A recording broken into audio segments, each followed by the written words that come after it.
In this video, I want to delve into the housing market. Let's get into it.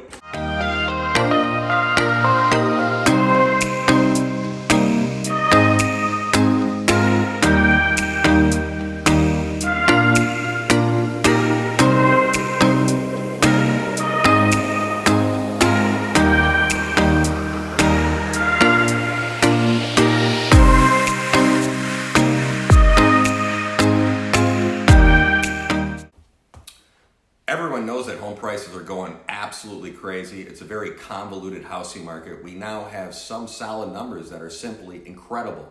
A key national home price index skyrocketed 14.6% nationwide in April, and the largest annual gain in more than 30 years. Home prices in cities like Seattle, San Diego, Phoenix are all up more than 20% year over year. So what is happening? What is going on out there? Low mortgage rates and a move to the suburb frenzy have fueled demand for bigger houses. But builders face shortages of materials and workers can't keep up the pace. So if you're looking for a house right now offering $15,000, $25,000 over asking price, likely won't win you the bidding war. You might be better off getting creative. Thinking between the line like these people. A would-be buyer in Bethesda, Maryland pledged to name her firstborn child after the seller in a written offer.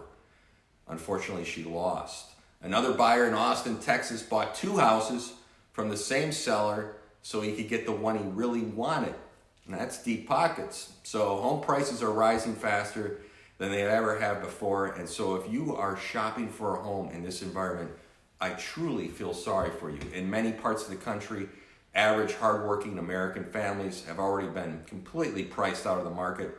Prior to the pandemic, the largest price bubbles were in major urban areas along both coasts.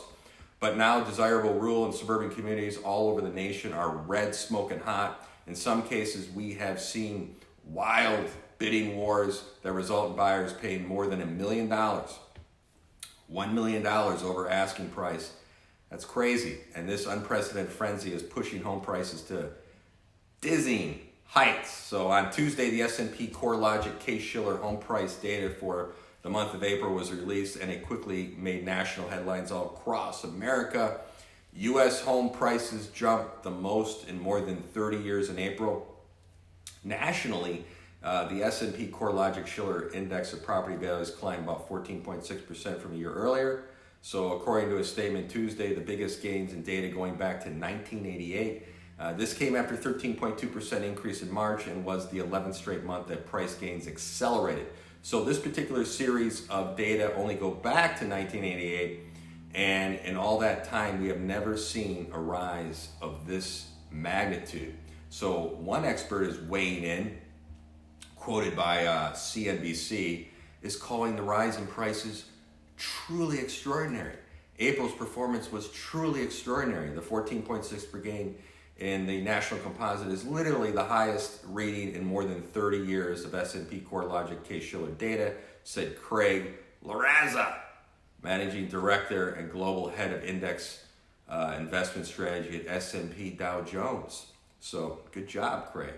So Redfin also weighed in, and they released their empirical numbers, and their numbers show an even faster rate of increase for home prices. So it makes sense that home prices are also surging thanks to the trillions in stimulus money and checks, near record low mortgage rates, and an exodus away from cities, as was noted last month. That's precisely what they are doing, with Redfin reporting an 18% jump in median home sales prices to an all-time high. As a record 58% of all houses sell within 2 weeks of listing, and which 45% for more than their listing price, also on record. So, 2 records. But don't worry about these numbers. Don't worry at all. Officials at the Federal Reserve insist that inflation is low, they have everything under control, and you got nothing to worry about.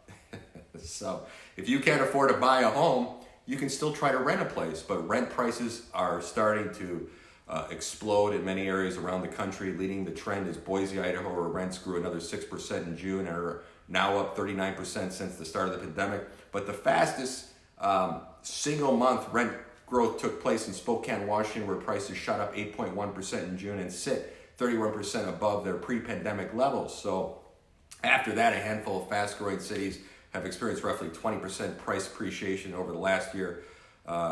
with, and roughly year and a half, with the exception of Virginia Beach, Virginia. All of them are located in western United States and absorbing the rental demand overflowing from nearby pricey metros like San Francisco Bay Area and greater Los Angeles area. Rents are up in LA. I'm going to do a talk on that as well.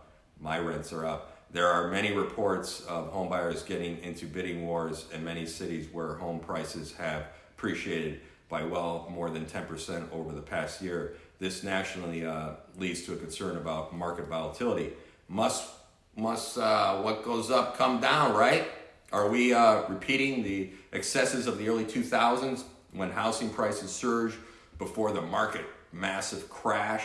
So some analysts argue that this time it's even less likely that prices will fall. Inventories of new homes for sale are very low, and lending standards are much tighter than they were in 2005. This is true. In fact, the ground is even firmer than it seems somewhat. New home inventories were very high before the Great Recession. Today, they are closer to the levels that have been common for decades. So the portion of inventory built and ready for move-ins is especially low because of supply chain interruptions combined with a sudden boost of demand during the coronavirus pandemic. So we shouldn't worry much about a crash, some people are saying, when buyers are eagerly snapping up the available homes. Yet there's another reason to believe a housing crash might be unlikely. Even the high levels of inventory in 2005 wasn't nearly as speculative as most people think. Understanding the why behind it, understanding why will help us delve into this deeper. So if we look in 2005, homes were being built because sales were high, and sales were high in parts of the country where demand was strong. Builders were conservatively scaling their inventories with rising sales. The same is true today. Frequently, analysts cite the sharp rise in months of inventory, the number of months it will take to sell the current supply of homes being constructed for sale at the current sales rate, as evidence of overzealous building during the last boom. Absolutely overzealous building.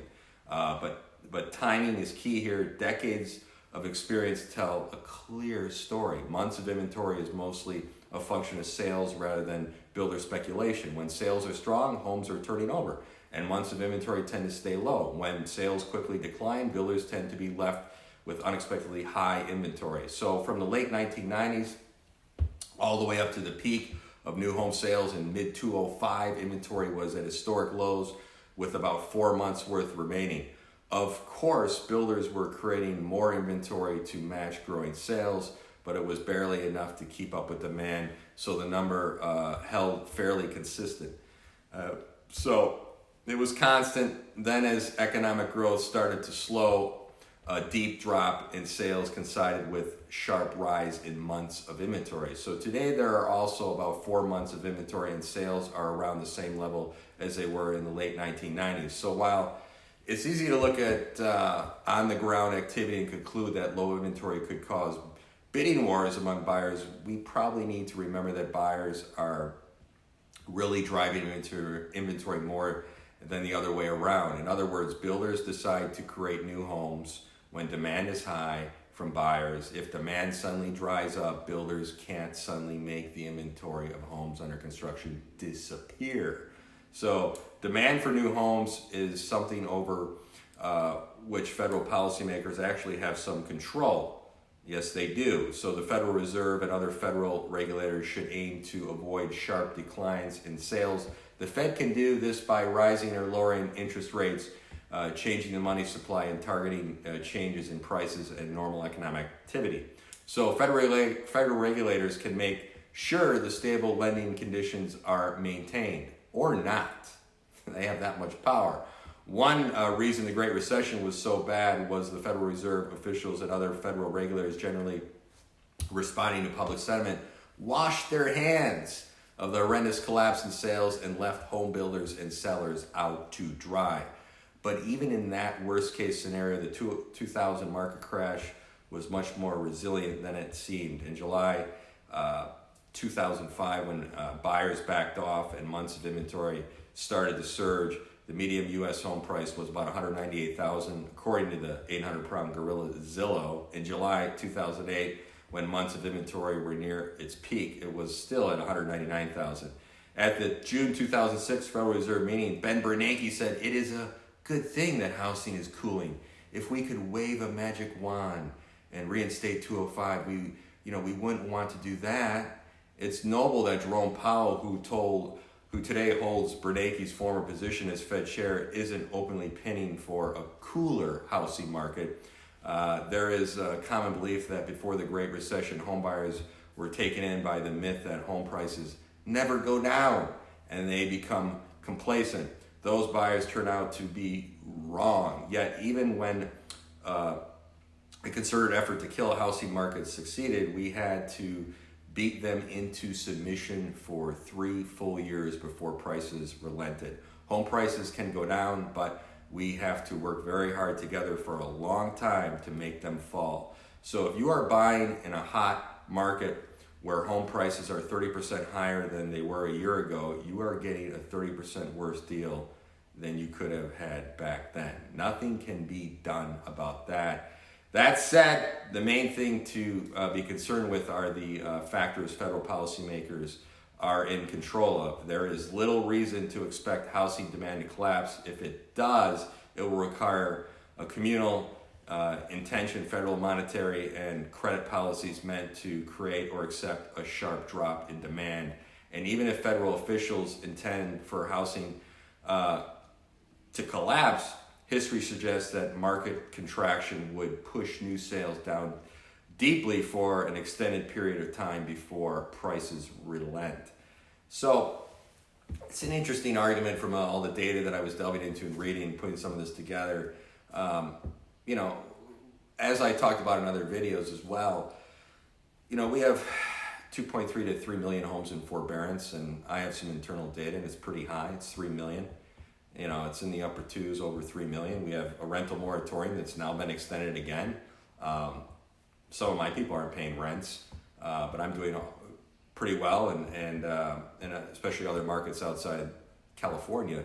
So we had 860,000 homes foreclose in the last crisis. Right now, let's just take a low average, 2.3 million homes in forbearance. If those homes, the government didn't intervene, those homes would hit the market and foreclose. We'd have a worse crisis than in 2000, in the last crash. So without the government intervention and help, without the rental moratorium, and there's a lot of people taking advantage of the rental moratorium too, a lot.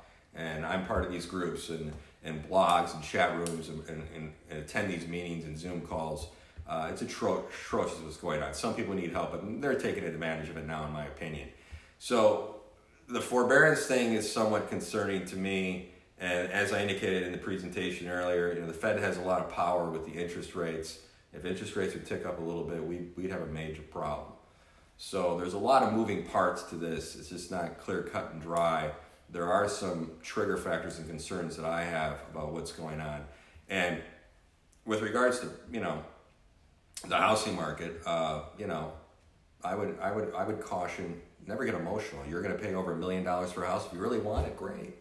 I encourage that, but my job, I have a fiduciary responsibility for myself and my clients to look at the macro and micro data and see if it's a win-win. I have some serious concerns. I never pay over asking for a house. Never have, ever. To this day, I haven't. So it just depends the markets and when you look at the analytics. I'm not saying don't do it. I'm just saying be careful and cautious. So it's an interesting market. It's very convoluted and strange how to follow this.